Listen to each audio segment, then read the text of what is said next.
اول حاجه في الزراعه قال لك ان الراجل ده اهتم بتطهير الترعه. يعني ايه تطهير الترعه؟ يعني مثلا يعني ايه ترعه اصلا؟ الترعه ده اللي هو مجرى مائي، مجرى الميه بتمشي فيه. ساعات المجرى ده طبعا بيبقى ميه في العمق بتاعه، بيبقى فيه تربه اللي هو طين او ايا كانت التربه دي عامله ازاي. فساعات بيطلع حشائش او نباتات بتخلي حركه الميه مش كويسه، فكميه الميه اللي بتوصل للارض الزراعيه بتقل، فالانتاج بيقل والمحصول بيقل والمكسب بيقل. علشان كده لازم نطهر الترعه.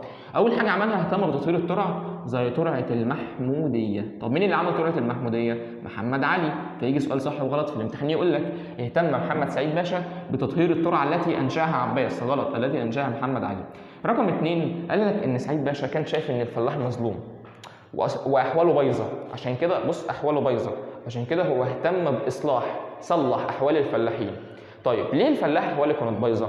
قال لك ان الفلاح لما كان بيموت ما كانش بيورث الارض الزراعيه، بمعنى ان الارض الزراعيه كانت ملك الدوله والفلاح هو اللي بيزرع الارض الزراعيه، ولما يموت الدوله بتاخد الارض من الفلاح تديها لفلاح تاني. قال لك لا، ده ظلم. لما الفلاح يموت ابنه هو اللي هياخد الارض الزراعيه.